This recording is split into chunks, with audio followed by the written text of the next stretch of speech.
नमस्कार मित्रों, मैं बिंदु भूषण दुबे आज के एपिसोड में आपका स्वागत करता हूं।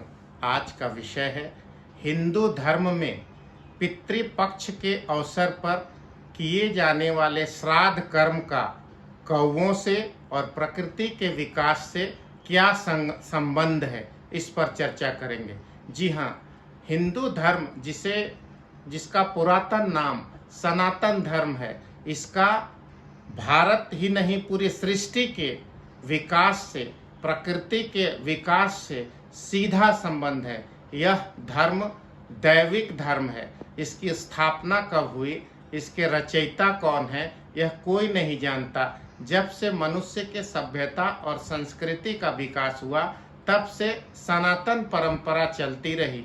सनातन अर्थात जन्म से मनुष्य के द्वारा अपनाया जाने वाला कार्य या अपनाया जाने वाली पद्धति, उसी का नाम सनातन है और जो बाद में हिंदू पद्धति कहलाई। हिंदू धर्म के विधान में एक मान्यता है कि प्रत्येक वर्ष हिंदी के अनुसार भादो मास में और अंग्रेजी के अनुसार जुलाई के अंत और अगस्त में एक त्योहार मनाया जाता है जिसे पितृपक्ष कहते हैं, पितृपक्ष श्राद्ध कहते हैं।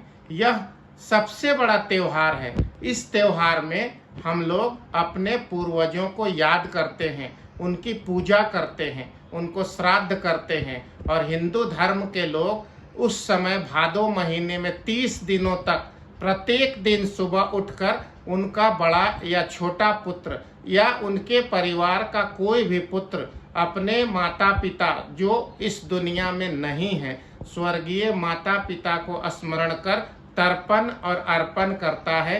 उसमें गंगा जल, तिल और अनेक किस्म के औषधि के साथ साथ नैवेद्य का निर्माण होता है। और खासकर एक पकवान, एक भोजन घर में बनता है और वह भोजन सर्वाधिक आवश्यक है। उस भोजन का नाम खीर है। खीर बनाकर उस जगह पर पितरों को जल और खीर का भोजन दिया जाता है और उस खीर को एक पात्र में रखकर किसी ऊंचे स्थल में, छत पे या आंगन में कहीं भी रखा जाता है। और उस खीर को खास करके यह मान्यता है कि कौवा उस खीर को आके ग्रहण करता है और फिर वापस उड़ के चले जाता है। जिस पितृपक्ष के श्राद्ध कर्म में कौवा खीर को या पिंड दान किए हुए श्राद्ध के भोजन को ग्रहण करता है, वह पिंड सफल और सार्थक माना जाता है। वह श्राद्ध प्रत्येक प्रकार से सफल माना जाता है। आपको मैं बताना चाहता हूँ कि ऋषियों मुनियों द्वारा स्थापित यह हजारों लाखों साल की परंपरा है।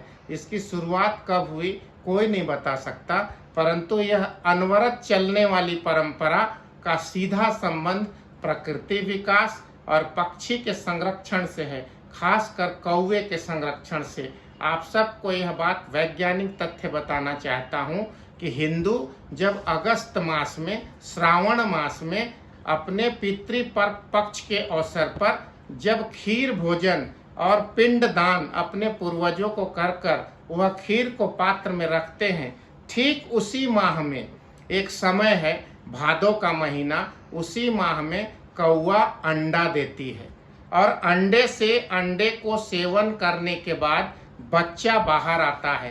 कौवे के छोटे छोटे बच्चों को भोजन की आवश्यकता होती है और कौवा हिंदुओं के घरों में पात्र में रखा जाने वाला पिंडदान, जिसे खीर या दूध भात की प्रक्रिया कहते हैं, पौष्टिक आहार, उसमें पूड़ी, हलवा, कई प्रकार की चीजें हिंदू धर्म के लोग मिठाइयाँ बनाकर पूर्वजों को खिलाते हैं, पूर्वजों के नाम पर दान करते हैं, पंडितों को खिलाते हैं और कौओं को देते हैं, गौ माता को दिया जाता है। यह प्रक्रिया वैज्ञानिक पद्धति पर आधारित है।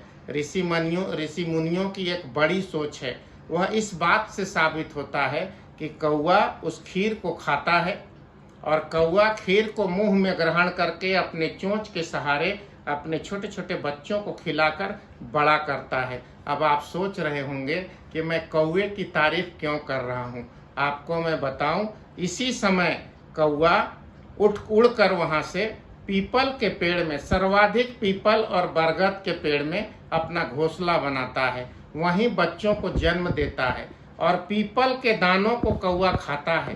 पूरे सृष्टि में कौवा, कोयल और मैना 3 ऐसी पक्षी है जो पीपल के बीज को खाकर अपने पेट में प्रोसेस करते हैं, अर्थात एक प्रक्रिया उनके पेट में ईश्वरीय प्रदत्त है, वो उसको खाते हैं और लेट्रिन के माध्यम से, शौच के माध्यम से उस दाने को पेट से निकालते हैं।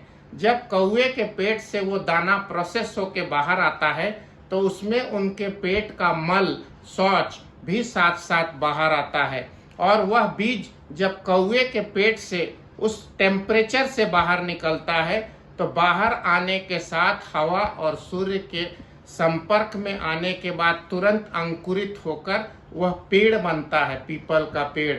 आप सबको कहना चाहता हूँ कि पीपल पूरी सृष्टि में, पूरी दुनिया में एकमात्र ऐसा पेड़ है जो 24 घंटा ऑक्सीजन देता है और इसे हम लोग सनातन परंपरा में देव वृक्ष कहते हैं। दूसरा जो बरगद का पेड़ है जिसे अमर वृक्ष कहते हैं, बरगद से 24 घंटे बरगद भी ऑक्सीजन प्रदान करता है और 24 घंटे रासायनिक हवा को वह छोड़ता है और सारे क्षेत्र को औषधीय बनाता है, यानी कि किसी भी प्रकार का कोई संक्रमण, कोई वायरस, कोई नकारात्मक हवा, दुर्गंध बरगद के वृक्ष और पीपल के वृक्ष के आसपास नहीं हो सकती। अब इनकी उत्पत्ति का मुख्य पक्षी कौवा है और कोयल और मैना भी है, लेकिन सर्वाधिक मुख्य पक्षी कौवा है। हिंदू धर्म की जो 4 वेद, 18 पुराण और 108 उपनिषद है, उसमें एक प्रमुख पुराण है जिसका नाम गरुड़ पुराण है। गरुड़ पुराण में पूर्वजों का और पितृपक्ष का और मृत्यु के बाद का इन सभी चीज़ों का वर्णन है। उसमें कहानी है कि मनुष्य मरने के बाद क्या बनता है, कहाँ जाता है। उसमें कौवों को यमराज का संदेश वाहक बताया गया है। कौवे यमलोक से आते हैं। हमारे परंपरा में जो पितरियों को, अपने पूर्वजों को भोजन कराने की बात है, जल तर्पण अर्पण कराने की बात है, हमारी मान्यता भी मानसिक स्तर पर पूरी होती है कि कौवे हमारे पास आए, हमारे पूर्वजों का संदेश लेकर आए, काँव काँव किया, हमारे आंगन में और छत में बैठे, हमारे द्वारा उपलब्ध कराए हुए मिष्टान भोजन और खीर को ग्रहण किया। यह आध्यात्मिक तथ्य है। परंतु वैज्ञानिक तथ्य पे देखेंगे तो हमारे भोजन को ग्रहण करने के बाद कौवा उसी भोजन को चोंच में रखकर अपने बच्चों को खिलाकर बड़ा करती है, अंडा देती है, अंडा से बच्चा आते हैं और बच्चों को खिलाकर बड़ा करती है। और कौवों का, पक्षियों का विकास स्वतः सृष्टि में उसी समय प्रारंभ होता है। यह भादों का महीना पितृपक्ष का भी महीना है और कौवों के अंडा देने का भी यही समय है। कौवे के बच्चे बड़े होते हैं, फिर से वो पीपल और बरगद के बीज को खाते हैं और फिर से अपने पेट से उस बीज को बाहर निकालकर सृष्टि को आगे बढ़ाते हैं। ये इतना सुंदर तथ्य, यह सनातन परंपरा विज्ञान पर आधारित है और इस विज्ञान पर आधारित श्राद्ध कर्म का, कौवे के प्रजनन का और सृष्टि में पीपल और बरगद के पेड़ के श्रृंखला के निर्माण का, सृजन का, यह तीनों का अन्योनाश्रय संबंध है। सनातन प्रकृति पर आधारित है और प्रकृति को ही सनातन धर्म में प्रकृति देवता कहा गया है। मुझे आज का विषय आपके सामने रखने का उद्देश्य यह था कि हिंदू धर्म की प्रत्येक विधान, प्रत्येक नियम, कायदे और कानून किसी पंडित या किसी पुरोहित की मान्यता पर केवल आधारित नहीं है। बड़े बड़े ऋषि मुनियों ने इसका आविष्कार किया। आपको एक बात और बताना चाहता हूँ कि दुनिया की सबसे बड़ी वैज्ञानिक संस्था, जिसे लोग नासा कहते हैं, अमेरिका की शोध संस्था, वो 150 साल पुराना है और हमारे ऋषि मुनियों ने हजारों बरस पहले 12 सौर मंडल, 9 ग्रह, 27 नक्षत्र, इन सारी चीजों का वर्णन सैकड़ों हजारों साल पुराने वेदों और शास्त्रों में कर दिया था। उन्हीं ऋषि मुनियों ने कहा था कि गरुड़ और कौवे यमराज के, गरुड़ भगवान विष्णु का और कौवे यमराज के संदेशवाहक हैं। उन्हीं ऋषि मुनियों ने कहा था कि पितृपक्ष का समय ये होगा, यानी कि पितृपक्ष का समय भादो मास होगा।